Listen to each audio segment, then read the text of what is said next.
Moving on to our next session, the title for which is Win-Win Models for Industry, University Partnerships. I'm going to be calling out the names of the panelists. Could we hear it for Dr. S.S. Mantha?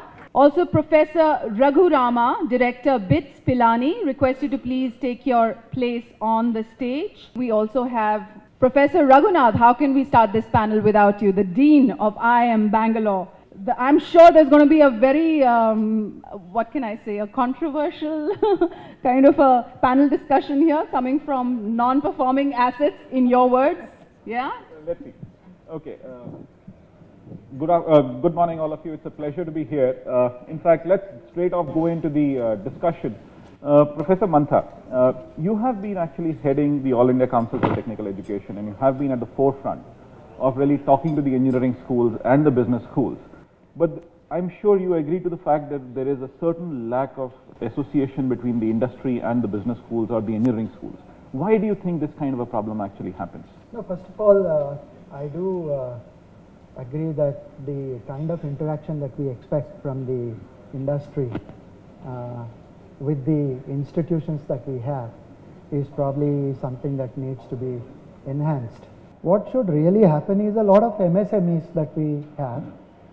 We have not really looked at connecting with the MSME sector. It's not always the big industries with which the institutions, be it engineering, be it management schools, that should be associated with. But we believe that a lot of effort needs to be done in bringing in the MSME sector, and they also need research, they also need expansion, they also need ideas, innovation, and so on. A serious thought process has to go into providing mandatory internships for both students and faculty within the industries. This is again a very difficult proposition. It's a good idea to propagate. What you really need to do is bring some of the industries into the education system by incentivizing them on certain priority areas, and also forming clusters where not one institute, one industry kind of thing, maybe 15 institutions and one industry kind of thing, looking at serious internships, and that's probably the way to go. Quite interesting, Professor Mantha. Dr. Raghunath, I have to come to you. IIM Bangalore has been the epitome of industry interaction in this country, definitively without a doubt. And I'm sure it did not happen in a day. Because when you started, Bangalore was absolutely an unknown city or a sleepy town and whatever, to becoming one of the global centers. But how did you actually start this process of industry interaction? How do you think other institutes could actually learn from you? Because Bangalore did not get created in a day. Sure. So the first thing that the institute did was to actually engage with the industry leaders, get them on to advisory councils for different programs. So we run several programs which are oriented towards specific industries. So we have a program for software enterprise management. We have a program for public policy and management. We have a short-term MBA program. So all of these variations which we created was primarily because we had the industry leaders also come in, and we were lucky to be in the center of an agglomeration of industry. So I would say it's a locational advantage that Bangalore has been the center. Earlier it was for hardware, and then it moved on to software. So we've had that advantage.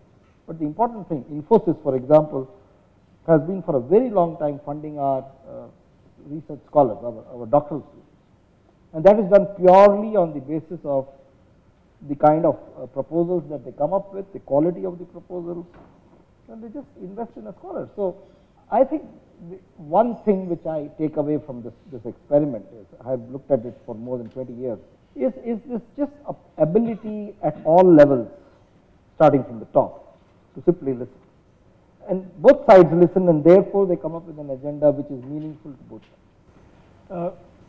If I hazard to say, IIM Bangalore is an aberration in the system, or IIM Ahmedabad would be an aberration in the system, wherein you are able to do it.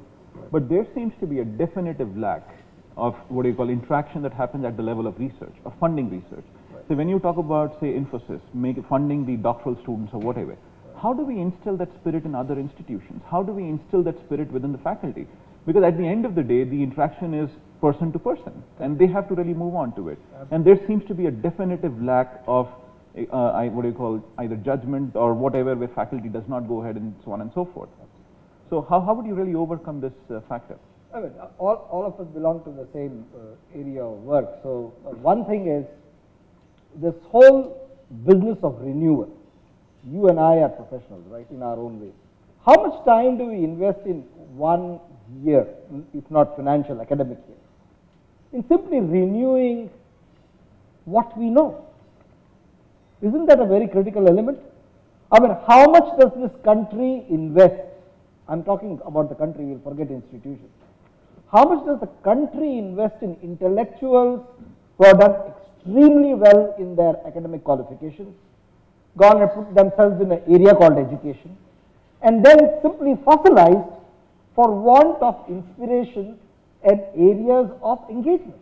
Don't you think it's a very pathetic story? The reason I say this is that when I go out, or any of us go out and do our seminars and attend conferences or present papers and win awards, everybody says, oh, you've done a great job. But that's not the point. The point here is that we found a way to go and engage and create a context and get that venue for renewal. Now, a very brilliant academic, I mean, all of us are here, actually needs day-to-day inspiration. It's perspiration to repeat the same damn thing year and year over, and you do it for 10 years, 20 years, till retirement, until you find some very bright guys in your class, BITS has, and many of these, they are very lucky, who actually inspire you to go ahead in an area of analysis or research. So you also need somebody who is young and energetic to work with you. Now, unless we create that kind of an environment where intellectual stimulation, inquiry, and a very long-term view about areas of interest.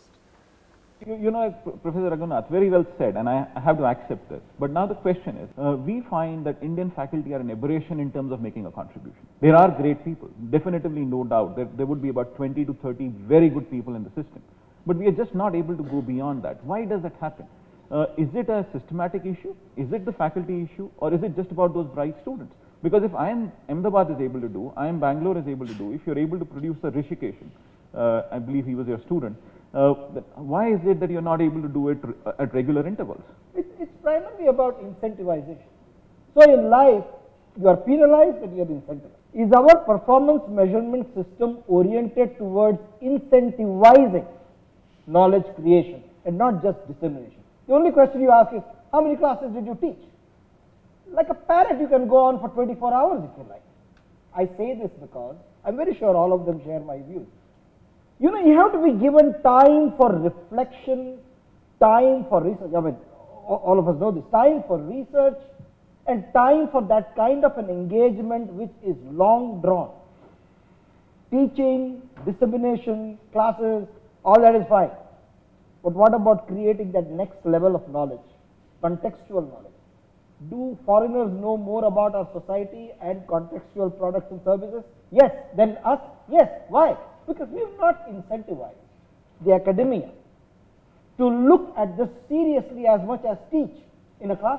Why is it that in business schools we are not able to instill the spirit of creating organizations within the faculty?